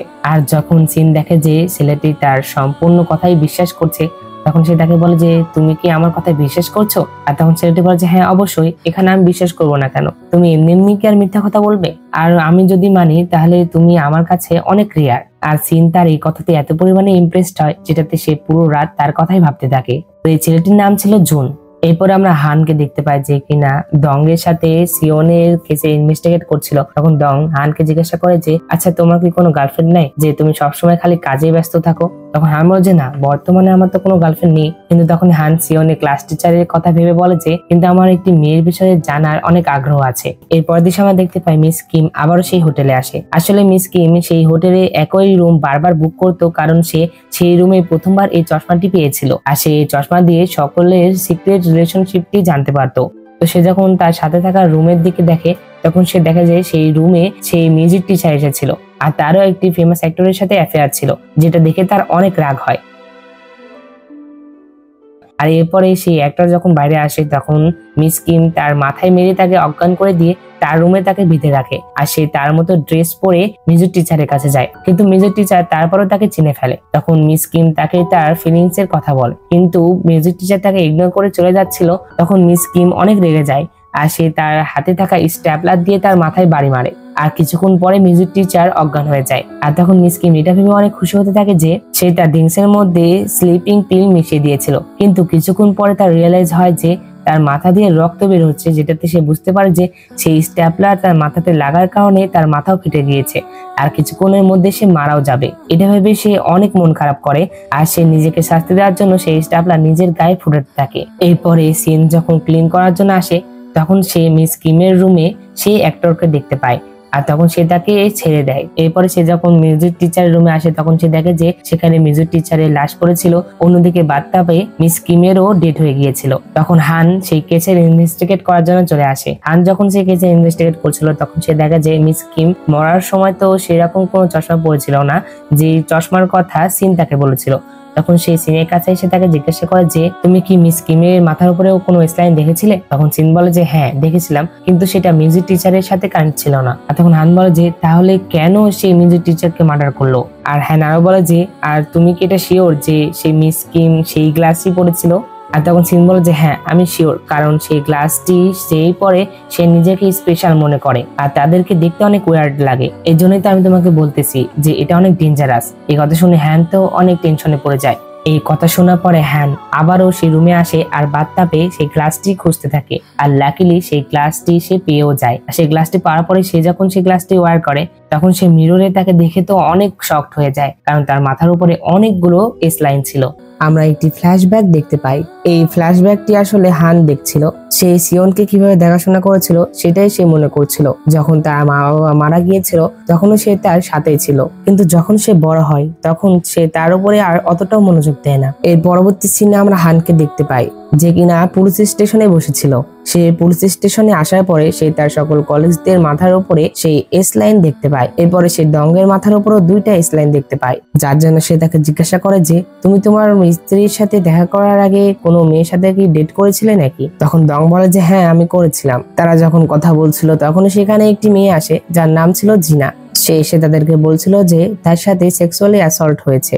এর পরের দৃশ্যে আমরা দেখতে পাই হান সিওনের সেই বয়ফ্রেন্ডকে তার কাছে নিয়ে আসে আর সে এটা দেখতে চাচ্ছিল যে সিওনের এস লাইন তার বয়ফ্রেন্ডের সাথে কানেক্ট হয় কিনা, কিন্তু সে দেখে যে তার এস লাইন তার সাথে কানেক্ট হয় না, যেটাতে হান তাকে জিজ্ঞাসা করে যে তার কি অন্য কোনো বিয়ে আছে কিনা। তখন সেই ছেলেটি বলে যে সে তো জানে না, তবে সে মাঝে মধ্যে রেগে এটা বলতো যে সে সিনকে মেরে ফেলবে। অন্যদিকে আমরা সিনকে দেখতে পাই যে কিনা গ্রুপ চ্যাটে তার বন্ধুদের সাথে কথা বলছিল আর সে তাদেরকে বলছিল যে কিছুদিন পর তার বার্থডে আসবে। তখন সবাই তাকে পার্টি রাখার কথা বলে, কিন্তু সিন মানা করে দেয়। তো সে যখন তাদের সাথে কথা বলছিল তখনই তার আননোন নাম্বার থেকে আরো একটি এসএমএস আসে, যে নাম্বার থেকে আগেও তাকে এসএমএস দেওয়া হয়েছিল। সে ব্যক্তিটি তাকে আবার বলেছিল যে তুমি যে পৃথিবী দেখতে পাও সেই পৃথিবী আমিও দেখতে পাই, এই বিষয়ে জানতে হলে স্কুলে চলে আসো। আর তার এই এসএমএস আবার তার বার্থডের কথাও লেখা ছিল যে তার বার্থডে কবে। ব্যক্তিটি তাকে ইনভাইট করে। এর পরের দৃশ্যে আমরা দেখতে পাই সিন যখন স্কুলে আসে তখন সে সেই এসএমএসটি আবারও দেখছিল। কিছুক্ষণ পরে সেখানে জিনা চলে আসে, যাকে কিনা আমরা কিছুক্ষণ আগে পুলিশ স্টেশনে দেখেছিলাম। সিন জিনার মাথার উপরে অনেকগুলো স্লাইন দেখতে পায়। পরবর্তী দৃশ্যে দেখতে পায় জিনা পুলিশের কাছে স্টেটমেন্ট দিচ্ছিল যে সে তার একটি বন্ধু জোহনের সাথে দেখা করতে গিয়েছিল। সে তো তাকে বোন মনে করত, কিন্তু তার মনে হতো যে সেই দিন তাকে কেউ কিছু খাইয়ে দিয়েছে আর জোহন আমাকে বেহুশ করে দিয়েছিল আর তারপরেই তারা আমার সুযোগ উঠায়। আর জিনার মনে হচ্ছিল যে তার কাপড়ের মধ্যে কোনো একটা সমস্যা ছিল। এর পরের দিন আমরা হান আর দংকে দেখতে পাই তারা স্কুলে এসেছিল জোহনের সাথে দেখা করার জন্য। তো হান সিওনের ক্লাস টিচারকে এটা বলতে যাবে যে সে জোহনের সাথে দেখা করতে এসেছে। তার আগে সিওনের ক্লাস টিচার হানকে বলে যে তুমি যে চশমাটি পরেছো সে চশমা তোমার উপরে অনেক ভালো স্যুট করছে। তো যাই হোক, এরপর আমরা হানকে দেখতে পাই সে জোহনের সাথে দেখা করে আর তাকে জিজ্ঞাসা করে যে তুমি কি করো আর তুমি সেদিন ড্রিঙ্কস করেছিলে কেন। আর তখন জোহন বলে যে আমি কিছুই করেছিলাম না, আমি তার সাথে শুইনি। আর জোহন আরো বলে যে আমি পড়াশোনার কারণে ডিপ্রেশনে চলে গিয়েছিলাম, যার জন্য আমি ওই দিন ড্রিঙ্কস করেছিলাম। আর আমি একটা এন্টারটেনমেন্ট কোম্পানির জন্য কাজ করি, সেখানে আমি গান গাই। এরপরে হান তার সাথে কথা বলে যখন বাইরে আসে তখন তার সাথে সিনের দেখা হয়। আর সিন যখন এটা দেখতে পারে যে হান সেই চশমাটি পরেছিল তখনই সে তার কাছ থেকে সেই চশমাটি চায় আর তাকে বলে যে তুমি এই চশমা কেন পরেছো, তুমি জানো না এই চশমাটি অনেক ডেঞ্জারাস, এটা আমাকে দাও। আর যখন সিন তার কাছ থেকে এটা নেওয়ার চেষ্টা করে তখন হান তাকে দেয় না। হান বলে যে আমি জানি এটা ডেঞ্জার, কিন্তু আমি এটার সাহায্যে একটা কেস সলভ করতে পারি, এটা আমাকে সাহায্য করতে পারে। এই বিষয় নিয়ে যখন তাদের মধ্যে কথা হচ্ছিল তখন সেখানে সিওনের ক্লাস টিচার চলে আসে। তিনি এসে তাদেরকে জিজ্ঞাসা করেন যে এখানে কি চলছে। আর তখন সিন তার সাথে কোনো কথা না বলে সেখান থেকে চলে যায়। সিন সেখান থেকে চলে গেলে হান সিওনের ক্লাস টিচারকে জিজ্ঞাসা করে যে সে কি তার সাথে ডিনারে যাবে। আর তখন সিওনের ক্লাস টিচার বলে যে কি। তখন হান কোনো কথা না বলে সেখান থেকে চলে যায়। আমরা দেখতে পাই হান যখন সেখান থেকে যাচ্ছিল তখন সিওনের ক্লাস টিচার তাকে দেখছিল। আর আমরা এটা দেখতে পাই যে সিওনের ক্লাস টিচারও এস লাইন গুলো দেখতে পেত। কি এটা অনেক শকিং না? কারণ সে তো কোনো চশমা ওয়্যার করেছিল না, তার মানে সেও সিনের মতোই এস লাইন গুলো দেখতে পেত। অন্যদিকে আমরা হানকে দেখতে পাই সে এন্টারটেনমেন্ট কোম্পানিতে এসেছিল, যেটাতে সে যেন জোহনের বিষয়ে কিছু ইনফরমেশন কালেক্ট করতে পারে। পরবর্তী দৃশ্যে দেখতে পায় জোহনকে ইনভেস্টিগেট করা হচ্ছিল। তখন জোহন তাদেরকে জিনার সাথে হওয়া সকল এসএমএস তাদেরকে দেখায়, যেটাতে এটা প্রমাণ হয়ে যায় যে সে তার সাথে কিছুই করেনি। আর তার পাশের রুমে জিনা আর তার মাও ছিল। তাকে আবার হান প্রশ্ন করছিল। হান তাকে জিজ্ঞাসা করে যে তুমি এই রিলেশনের আগে অনেকগুলো রিলেশন করেছো কিনা, কিন্তু জিনা বলে যে করেনি। কিন্তু হান দেখতেই পাচ্ছিল যে তার মাথার উপরে অনেকগুলো স্লাইন, কিন্তু সে তাকে মিথ্যা কথা বলছে। এরপরে জোহনও সেদিক দিয়ে যাচ্ছিল, যার জন্য হান সেই রুমের গেটটি খুলে দেয় যাতে সে দেখতে পারে যে জোহনের এস লাইনটা জিনার সাথে মিলে কিনা, কিন্তু সে দেখতে পায় তার সাথে মিলে না, অর্থাৎ জোহন তাকে একদম ঠিক কথাই বলেছে। এরপরের দৃশ্যে দেখতে পায় হান যখন তার বাসায় আসছিল তখনই সেখানে তার সাথে সিনের দেখা হয়। তখন তারা দুজন একসাথে বসে থেকে কথা বলে। হান সিনকে বলে যে আমি জানি এটা কেন ডেঞ্জার হতে পারে, তবে এটা ইউজের উপর নির্ভর করে যে ডেঞ্জার হবে কি হবে না। যদি আমি এটা ভালো কাজে ইউজ করি তাহলে কোনো সমস্যা হবে না। অবশ্য আমি এটা সাহায্যেই তো একজনকে বাঁচিয়ে ফেললাম। আর তখন সিন তার মায়ের ফটো বের করে, যেটা থেকে হান বলে যে আমি তোমার বাবা মায়ের কেস দেখেছি যেটাতে তাদের ডেড হয়ে গিয়েছিল, কিন্তু এটাতে তোমার কোনো দোষ নেই। আর তখন সিন হানকে জিজ্ঞাসা করে যে তুমি এখন কোন কেসটি সলভ করছো। তখন হান বলে যে সে তার ক্লাসের জিনা নামের একটি মেয়ের কেস সলভ করছিল যার সাথে এগুলো হয়ে গিয়েছে। এরপরের দৃশ্যে দেখতে পাই ইয়ং জিনার ভিডিও রেকর্ড করছিল। অন্যদিকে ডিটেকটিভরা জোহনের সাথে দেখা করার জন্য তার অ্যাপার্টমেন্টে আসে, কিন্তু তারা সেখানে কিছুই পায় না। অন্যদিকে আমরা সিনকে দেখতে পাই সে তার হোটেলে আসে যেখানে সে কাজ করত, আর বাইরে থেকে একটি মেয়ে তাকে দেখছিল। এরপরে সিন সেই রুমে আসে যে রুমে মিস কিম আর মিউজিক টিচারকে খুন করা হয়েছিল। তো সে সেখানে এসেছিল কারণ সে জানতে পেরেছিল যে বাথটাবেই হান সেই চশমাটি পেয়েছে। সিন ভিতরে গিয়ে এটা চেক করতে থাকে, তখন সেখানে জুন চলে আসে। আর জুন এসে তাকে বলে যে তুমি এখানে কি করছো। তখন সিন তাকে মিথ্যা কথা বলে, সে তাকে বলে যে সে তার একটি জিনিস এখানে ছেড়ে গিয়েছিল, সেটাই নেওয়ার জন্য এসেছে। আর তখন জুন বলে যে আমি এই পাশ দিয়ে যাচ্ছিলাম আর তখনই তোমাকে এখানে আসতে দেখলাম, যার জন্য আমি এখানে এসেছি। আর তখন সিন জুনকে বলে যে অবশ্যই আমি তোমাকে বলেছিলাম যে আমি কিছু অদ্ভুত জিনিস দেখতে পাই, আর এখন তোমার মাথার উপরে সেই লাইনটি দেখা যাচ্ছে। এই কথা শুনে জুন অনেক ভয় পেয়ে যায় আর সে সিনকে হাত করে ফেলে আর তাকে এমন কথা বলতে মানা করে। এটা দেখে সিন অনেক খুশি হয় আর সে তাকে দেখে স্মাইল করতে থাকে। এরপরে সিন মিররে দেখে আর জোনকে কিস করে। অন্যদিকে আমরা দুজন ডিটেকটিভকে দেখতে পাই যারা কিনা জোনের অ্যাপার্টমেন্টের বাইরেই কিছু ক্লু খুঁজছিল। পরবর্তী দৃশ্যে আমরা হানকে দেখতে পাই সে জোহনকে জিজ্ঞাসা করছিল যে আমি জানি যে তুমি জীবিত থাকতে চাও না, যার জন্য তুমি এমনটা করছো, তুমি সঠিকটা বলতে পারো। তখন জোহন বলে যে আমি কোনো সময় কিচ্ছুই করিনি, আর তুমি চাইলে সিসিটিভি ক্যামেরা তো দেখতে পারো যে আমি ওই দিন শুধুমাত্র ড্রিঙ্কস আনার জন্য গিয়েছিলাম, সে আমাকে শুধু ড্রিঙ্কস আনতে বলেছিল। আর যেটাতে হানও সিসিটিভি ক্যামেরা দেখে আর সে দেখে যে শুধুমাত্র সেখানে জোহনই ছিল না, বরং তার ফ্রেন্ডরাও সেখানে ছিল। তারা এখানে মোট 4 জন ছিল। আর তখনই হান খেয়াল করে যে তাদের 4 জনের মধ্যে 2 জনের কোনো স্লাইন ছিল না, যখন তারা যাচ্ছিল, কিন্তু যখন তারা সেখান থেকে আবারও ফিরে আসছিল তখন তাদের চারজনের মাথার উপরে অনেকগুলো স্লাইন ছিল। আর এটাতে হান বুঝতে পারে তার মানে তারা চারজন জিনার সাথে অনেক খারাপ কিছু করেছে, যার জন্য জিনার মাথার উপরেও 4টা স্লাইন। এর পরবর্তী সিনে আমরা সিনকে দেখতে পাই যে কিনা স্কুলে ছিল।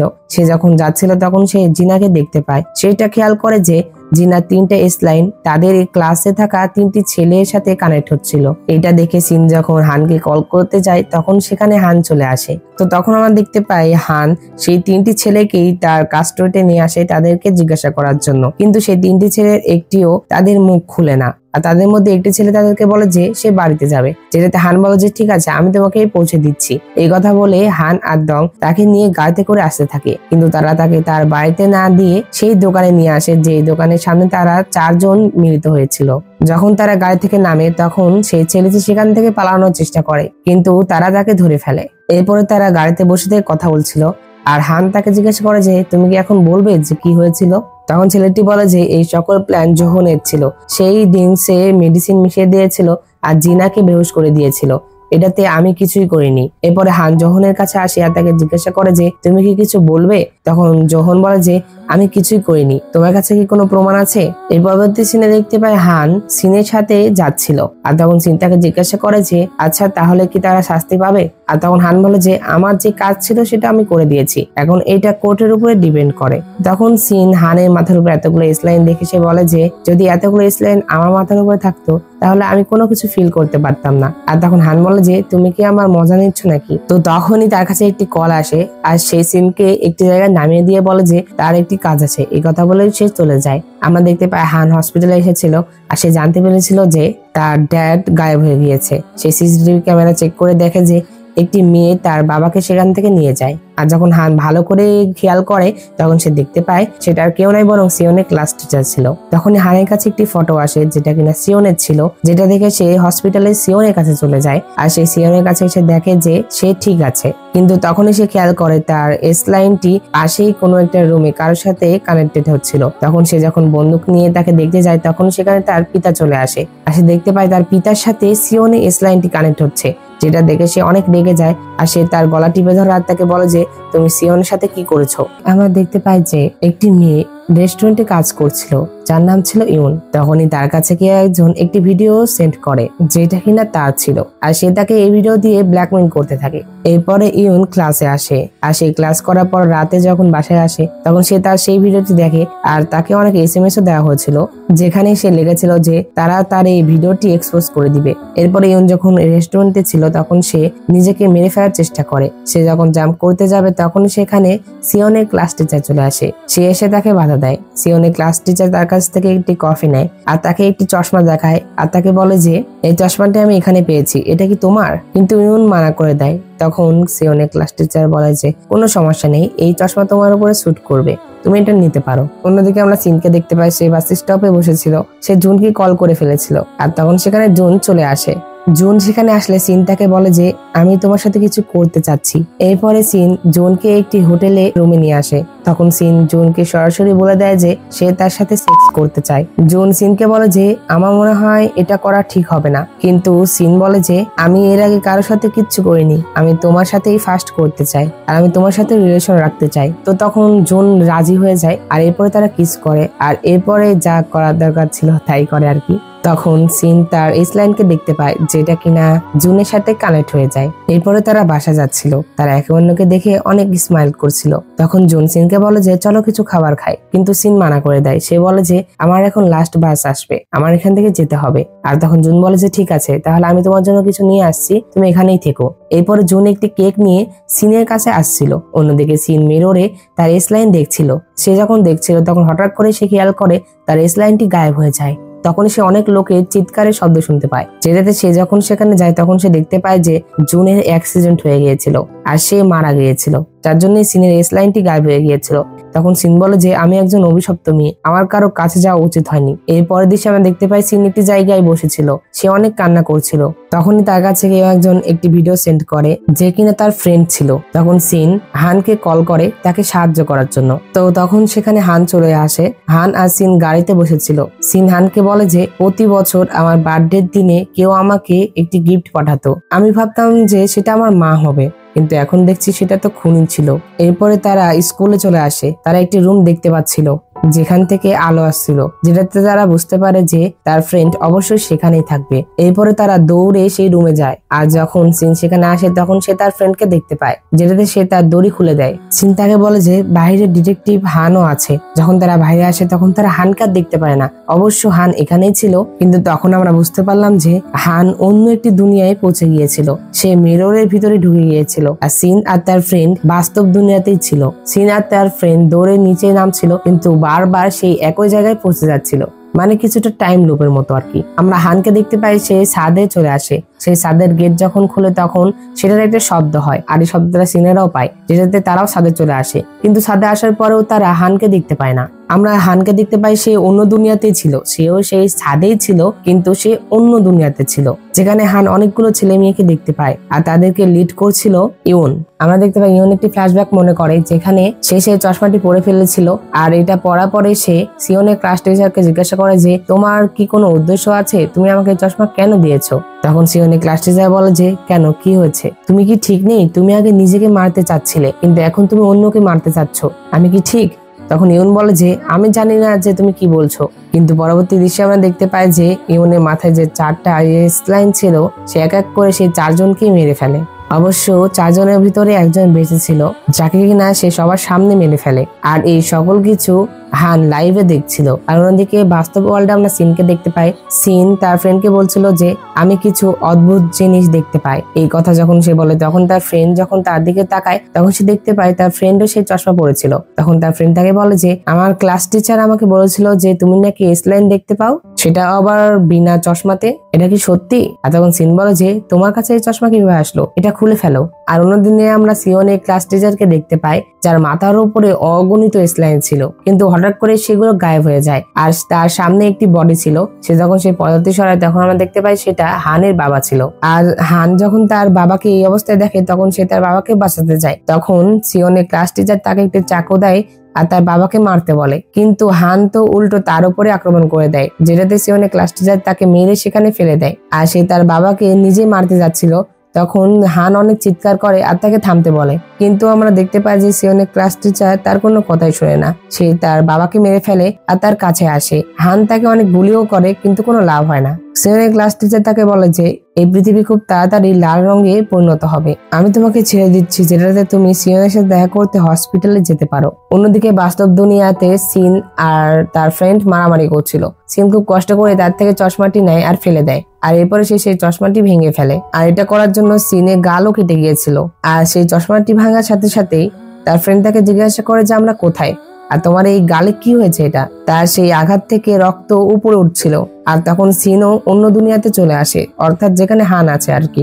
সিন যখন হানকে দেখতে পায় সে বিপদে, তখন সে চিৎকার করতে থাকে আর সে তার ক্লাস টিচারকে থামতে বলে, যেটাতে তার ক্লাস টিচার হানকে ছেড়ে দিয়ে তার কাছে আসে। তখন সিন তার ক্লাস টিচারকে বলে যে তুমি এটা করে কি মজা পাও, তোমার কি এটা ভালো লাগে? তখন তার ক্লাস টিচার তাকে বলে যে তুমি কি নিজেকে অভিশপ্ত মনে করো? কিন্তু এমনটা না, তুমি সেই লাইন দেখতে পাও, যেটা কিনা তোমার জন্য বড় একটি সুযোগ। তখন সিন বলে যে না, এটা কোনো বড় বা ভালো কথা নয়, মানুষ একে অন্যকে এটার জন্য মারছে। তখন তার ক্লাস টিচার তার লোকেদের ইশারা করে, যেটাতে তার লোকেরা সিনকে ঘিরে ফেলে। তার ক্লাস টিচার সিনকে চাকু মারতে যাচ্ছিল, কিন্তু তখন তার সামনে তার মা চলে আসে।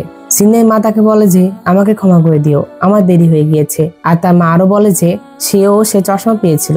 তার মা যখন সেই চশমাটি পরে তখন সে তার স্বামীর লাইন গুলো দেখতে পায়, আর তার স্বামীর একটি লাইন তার পাশের একটি মেয়ের সাথে কানেক্ট হচ্ছিল, যেটা দেখে সে তার স্বামীকে খুন করেছে। এই কথাগুলো শুনে সিনের অনেক রাগ হয়, যেটাতে সে তার ক্লাস টিচারকে মারতে আসে, কিন্তু আমরা দেখতে পাই সে তার ক্লাস টিচারকে মারার পরিবর্তে সে নিজেই আহত হয়। অর্থাৎ ক্লাস টিচার তার পেটে চাকু ঢুকিয়ে দিয়েছিল, যেটাতে সিনের পেট থেকে অনেক রক্ত বের হচ্ছিল। তখন ক্লাস টিচার তাকে উপরে তোলে, আর এক পর্যায়ে তার পেট থেকে এত পরিমাণে রক্ত বের হচ্ছিল যেটাতে একটি বড় সার্কেল তৈরি হয়। তখন তার ক্লাস টিচার তার পাওয়ার ইউজ করে সেই সার্কেল পুরো দুনিয়াতে ছড়িয়ে দেয়। তখন সিন তার কাছে আসে আর তাকে চাকু মেরে দেয়। আর তখন তার ক্লাস টিচার বলে যে এখন তো কিছু করার নেই, অনেক দেরি হয়ে গিয়েছে, এটা পুরো দুনিয়াতে ছড়ে গিয়েছে। এই কথা বলে সে মারা যায়। আর তখনই আশপাশের লোকেরাও ছুটাছুটি করতে থাকে, কারণ তাদের জ্ঞান চলে এসেছিল। অন্যদিকে হানও উঠে পড়েছিল। সে যখন তার কাছে আসতে যাচ্ছিল তখন তার চশমাটি ধাক্কা লেগে পড়ে যায়। আর আমরা দেখতে পাই সিন আর হান বাস্তব দুনিয়াতে চলে এসেছিল। আর তখন সিনের ফ্রেন্ড তাকে বলে যে তুমি কি ঠিক আছো। আর তখন সেখানে আমরা হানকে দেখতে পাই যে কিনা তার চশমাটি নেওয়ার জন্য যাচ্ছিল। তখন সিন তাকে থামায় আর চশমাটি উপর থেকে পড়ে যায়। এরপরে তারা যখন বাইরে আসে তখন তারা দেখে যে এখন সকল লোকেরাই তাদের এস লাইন দেখতে পাচ্ছিল। তখন সকল লোকেরাই চিৎকার করতে থাকে আর বলে যে এগুলা কি। এর পরবর্তী সিনে আমরা সিনকে মেট্রোতে দেখতে পাই। তাদের আশপাশে যত লোক ছিল তারা সবাই হেলমেট পরেছিল। আর তখন সিন বলে যে এখানে কি সবাই এস লাইন দেখতে পায়? আমি সব সময় থেকে নর্মাল হতে চাচ্ছিলাম আর এখন আমি নর্মাল হয়ে গিয়েছি, কারণ প্রথমে তো চশমা ছাড়া আমি শুধুমাত্র এস লাইন দেখতে পাচ্ছিলাম, কিন্তু এখন তো সবাই এস লাইন দেখতে পায়। তো এই কথার 1 বছর হয়ে গিয়েছিল, তাই সবাই এটা ভুলেও গিয়েছিল যে এস লাইন কোথা থেকে এসেছে। আমরা সিওনকে দেখতে পাই, সেও ঠিক হয়ে গিয়েছিল। তার আঙ্কেল তাকে এটা বলেছিল না যে তার সাথে কি হয়েছিল। আমরা দেখতে পাই তাদের সম্পর্ক ঠিক হয়ে গিয়েছিল। অন্যদিকে আমরা সিনকে দেখতে পাই যে কিনা জুনের কবরস্থানে এসেছিল তাকে মনে করার জন্য। তখন সেখানে কোনো একটি মেয়ে তাকে আওয়াজ দিচ্ছিল আর আমরা দেখতে পাই সেই মেয়েটি আর কেউ নয় বরং তার ক্লাস টিচার ছিল। আর এখানেই এই ড্রামাটি শেষ হয়ে যায়। এখানে ড্রামাটির অনেক কিছুই ক্লিয়ার করা হয়নি। মানে আমার কাছে এই ড্রামাটির এন্ডিংটা অতটা ভালো লাগলো না। তোমাদের কাছে ড্রামাটি কেমন লেগেছে অবশ্যই কমেন্টে জানাবে। তবে ড্রামাটির এন্ডিংটা ভালো না হলেও পুরো ড্রামাটা কিন্তু ভালো ছিল, অর্থাৎ ড্রামাটি অনেক সাসপেন্সে ভরা ছিল। তো যাই হোক, ভিডিওটি ভালো লেগে থাকলে অবশ্যই একটি লাইক করে দাও। আর এমনই নতুন নতুন ড্রামা দেখতে হলে আমার চ্যানেলটি সাবস্ক্রাইব করে পাশে থাকা বেল বাটনটি অলে ক্লিক করে দাও। তো দেখা হচ্ছে পরবর্তী এক্সপ্লেনে। সে পর্যন্ত ভালো থাকো, সুস্থ থাকো, এই কামনা করে আজকের ভিডিও এখানে শেষ করছি। আল্লাহ হাফেজ।